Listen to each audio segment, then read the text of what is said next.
Presiden Prabowo menargetkan Indonesia bisa swasembada pangan hanya dalam kurun waktu 1 tahun atau lebih cepat dari target semula selama 4 tahun. Target ambisius ini disampaikan Presiden di tengah cadangan beras yang mencatat rekor tertinggi. Tapi apakah itu cukup untuk menjadi modal Indonesia mencapai swasembada?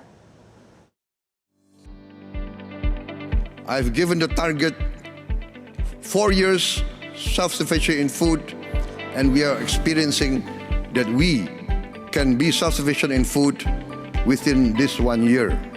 And we will be, in a few years, a net exporter of rice and corn.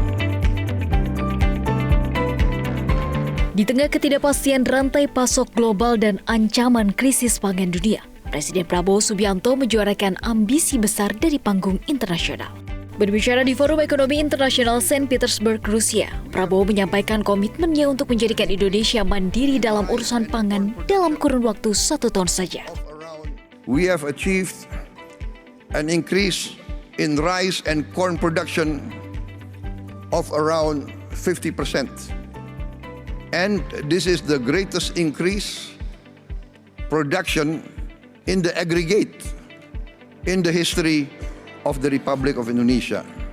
And we have now in our government warehouses 4.4 million tons of rice, which is the largest reserve in the history of the Republic of Indonesia.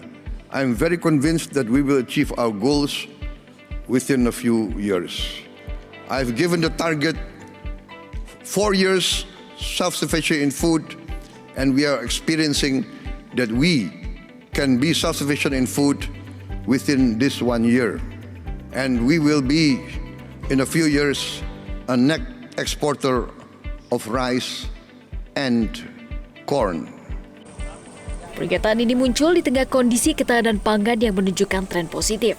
Per Mei 2025, cadangan beras pemerintah tercatat mencapai lebih dari 1,8 juta ton atau menjadi yang tertinggi sepanjang sejarah menurut data Bulog. Dari sisi ekonomi, Menteri Keuangan Sri Mulyani menyebut inflasi inti Indonesia terkendali di angka 2,4%. Salah satunya berkat musim panen serentak yang terjadi di berbagai wilayah.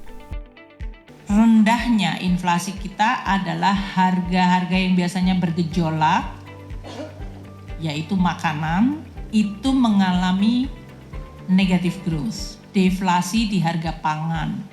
Karena adanya panen dan juga beberapa barang pangan kita yang terjaga baik. Panen beras, panen jagung. Bahkan kita harus menjaga supaya jangan terlalu jatuh harganya agar kesejahteraan petani tidak menurun. Jadi dalam hal ini volatile food kontribusinya memang sangat dalam atau turun terhadap tingkat harga. Dan oleh karena itu kita nanti Pak Sua akan menyampaikan bagaimana kita memberikan support, memberikan Bulog anggaran untuk stabilisasi harga beras atau gabah di Indonesia. Pasokan pangan yang stabil memang berdampak langsung pada harga di pasar, menjaga daya beli masyarakat. Namun, apakah kondisi ini cukup menjadi dasar untuk meraih swasembada dalam waktu hanya 1 tahun? Di tahun 2024, Indonesia masih mengimpor lebih dari 3 juta ton beras untuk menjaga stabilitas harga dan stok nasional. Artinya, meski stok saat ini tinggi, kemandirian produksi belum sepenuhnya tercapai. Pengamat pertanian Dwi Andreas Santosa menilai target swasembada bukan hal mustahil. Ia optimis kebutuhan beras nasional bisa terpenuhi tahun ini tanpa impor dari luar negeri. Namun, ia mengingatkan pemerintah agar tidak terburu-buru mengekspor beras konsumsi.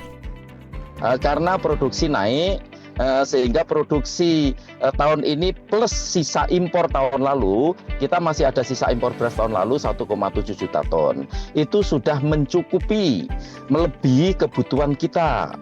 Nah, kriteria kita self-sufficiency, rice self-sufficiency, bila produksi atau stok nasional kita melebihi kebutuhan. Jadi tahun ini pasti swasembada, saya jamin. Kita lupakan dululah ekspor beras. Apakah Indonesia mengekspor beras? Iya, tiap tahun kita mengekspor beras. Ekspor beras kita itu teramat kecil dibandingkan produksi kita, apalagi dan juga dibandingkan dengan impor beras yang kita lakukan. Dwi Andreas memperkirakan produksi beras nasional akan meningkat sekitar 3-5% atau sekitar 1,5 juta ton dibanding tahun lalu.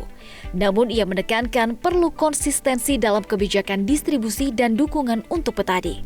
Ambisi mencapai swasembada pangan dalam 1 tahun tentu bukan perkara mudah. Banyak tantangan yang harus diselesaikan dari produksi, distribusi, hingga ketahanan sistem pangan nasional. Kini publik menanti langkah konkret pemerintah. Apakah target ambisius itu bisa diterjemahkan menjadi kebijakan yang realistis dan berkelanjutan? Tim Liputan Metro TV. Jelajahi cara baru mendapatkan informasi. Download Metro TV Extend sekarang.